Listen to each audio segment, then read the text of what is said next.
Hello and welcome to my channel. Thank you very much for joining me. In this video, I'm going to dive into innovative ways that therapists can go beyond their consulting room and actively contribute to the community whilst thriving as a business. So join me as I explore the actionable social impact marketing strategies that not only can enhance your professional therapeutic presence, but can also have a ripple effect that's really positive within the community. I always find that marketing, when it's done in a fun and exciting way, is far more easier and successful than thinking about marketing. So many people, when they think about marketing, don't know where to start, don't know what to do, get really overwhelmed with it, or shy away from putting themselves out there. So I hope that these tips really get you excited about the opportunities for your business and help you to explore what's possible. So when I talk about community in this sense, it could be the community that you live in, but quite a few therapists don't want to be well known as their therapeutic professional expertise within the community where they live. So that's fine. You could choose a community that's a wider community, or you could choose an online community. So when I say community, you can choose whichever community you want to do these tips in. So let's get started. Number one is community workshops and seminars. So this could be where you host your own workshops and seminars, speaking on mental health topics within that particular community, or it may be speaking opportunities within that community for events that other people are hosting, and you just lend that mental health topic to their particular event. Now that really helps raise awareness of you and also positions you as a therapist who is knowledgeable and approachable, so that your services are a real kind of approachable service. So have a look around and see what events and what community workshops and seminars are available, and if they're not available, then what could you do in terms of offering your expertise in a seminar or a workshop for the community. Point number two is collaborating with other local businesses. So how can you partner with other local businesses to create a mutually beneficial relationship? So for example, could you team up? Do you have like a wellness related cafe, or what about a gym or something like that, and kind of do joint events that promote both physical and mental health, or that you could team up? So for a webinar that I'm doing soon, I've teamed up with a local charity. So it's a way of teaming up with other businesses in order to get that event out to more people. But also, you know, there's ongoing mutual relationships that you can have. So have a think about what other businesses there are and how you could complement the offerings that they offer with your services. The next one is pro bono services for kind of non-profits or charities or kind of community organizations. So I would say if you're going to do some sort of discount for people who are struggling, like a benefits rate or something like that, or perhaps you set up almost like a pay it forward scheme where some other people who do have money could pay into that scheme, and then you offer that out to other people. What I would say, if you're going to do this, is make sure that it aligns with your strategy, that you're still earning the money that you want. So it might be that you say, you know, I only have 2 spaces for pro bono services, but that could be a really good like a social marketing element when you take a picture that you're helping out a charity, or you're helping out certain services within a charity, for example. Next one is online presence and education. So through social media, through blogs, you can have that active online presence and share valuable health tips or resources or information to educate and engage with your audience on the topics of which you do your therapeutic services for.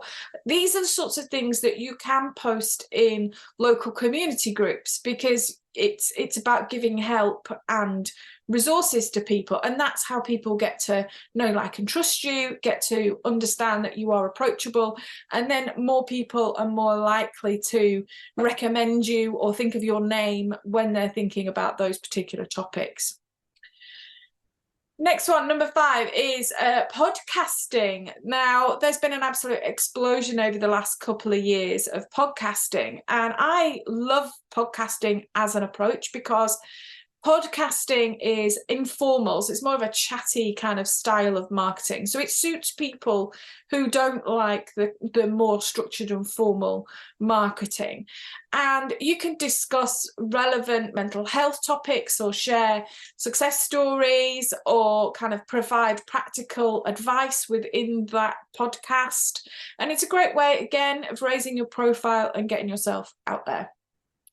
Next one, participation in community events. So actively participate in things like local fairs or health expos or kind of local events that are going on in the community, because it's a real opportunity to connect with that community face to face and showcase the importance of what you do and the mental health subjects or expertise that you have. So have a look at what community events are going on. How could you get involved with that? How can you get out and meet people at those events and showcase who you are and what you do and how important that is within that particular community? Okay, so number 7 is a little bit, it depends on your professional body of whether you can do this, but client testimonials and success stories, I'm going to include it because there's a way of doing it in a really positive way. So some industries, particularly in the therapy industries, have really got away from testimonials and success stories, but I do still think that there is a place. So have a look at what your particular governing body advises you to do. I think it's more about making sure that people know that they're real and as well talking about something in a real way. So it might be through things like Google testimonials, because people can go and look at them, they're in the public domain. Or it might be where you record a success story with somebody so that you talk about not so much the therapy, but talk about their journey with whatever it is that the topic is that you help people with, whether it be, I don't know, anxiety or depression or whatever. You could create a sort of more interview style, more podcasty style success story where that person is sharing their own story from their own point of view. And that is a little bit better than just having a comment, because people don't know whether you've written that comment or whether it's real. But if you interview somebody, they get the depth of that from them. Next one is social impact campaigns. So getting involved with a social impact campaign. So what is going on within that space, whether it be like a particular charity's doing an awareness month, or that somebody's drawing attention to a critical issue or a stigma or something that's going on. If that's related to the kind of people that you want to connect with, then how could you get involved with that social campaign and support them? Or maybe you could sponsor them as a business. That's an option. Or you could do something like, there's loads of different ways that you could get involved with that social campaign, so that people can see that you are a part of that conversation, or you are a part of supporting that particular stigma or that particular challenge. Number 9 is networking with other professionals. So there's a real benefit to networking with other people, but just be careful that you don't end up networking your business, your life away, and that you're networking in the right places for your business. So networking needs to have the viable people that are going to give you referrals and collaborations and help you in your business endeavors. So don't just go and network with anybody and everybody, but potentially you could network with people who are social workers, or you could network with people who are educators in some way, or people that are community led. Then you're going to potentially get more referrals or collaborations. So networking with other professionals is really fantastic way of networking, but just make sure that you're not networking your life away and that you're getting the relevant collaborations and contributions from whatever networking you choose. And the last one is about kind of measuring the impact of the strategies, the marketing strategies that you do, and adjusting them accordingly. So there's a real importance with tracking the impact of whatever strategies you're going to use and being adaptable within that strategy. So there's a balance between giving something a really good go. Like if you turn up once at a networking meeting and then you go, but I didn't have any referrals, like people don't know you.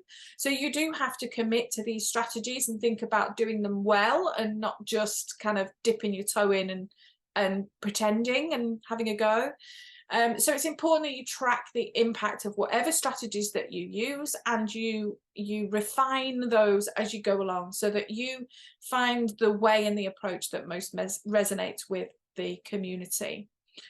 There's loads of elements around this, like making sure that your strategies fit with your business, and that's why I get excited about helping you with business strategy. I think if you went away and did all of these 10 things, then you're going to burn out pretty quick and you're not going to be able to keep up with them. So through the work that I do with Build It Brilliant, I help you to think about the business as a whole and think about which strategies are right for you and your business and how you're going to incorporate those, and help you overcome any hurdles that you experience along the way, such as nerves of going out and networking or not really being sure where to go to find information. So if you want some help incorporating these into your business strategy, then I've got some links below to my book and my quiz and all sorts of things that I offer through Build It Brilliant. So go and have a look at those and see which of the things that I offer are really going to suit you in terms of supporting you to implement the most effective marketing strategies. So in summary then, by incorporating the social impact marketing strategies, you can not only make meaningful contribution to your community, but you can also build a really thriving and sustainable practice. So that's it for this week's video. If you have really enjoyed it, please do hit the like button below and consider subscribing to my channel. It really does support me and help me to grow the channel, which I really appreciate. I'd love also if you want to get involved in this conversation. Like I love talking about the practicalities of marketing strategy within the helping professions. And looking at really great ways that you can get yourself and your expertise out there to more people. So please do comment below kind of what's worked for you, what do you enjoy, what's resonated with what I've shared out of this video. Do like receiving comments and getting involved in a discussion on these sorts of things. And that's it. Thank you very much for watching and for joining me, and I will join you next week for the next video.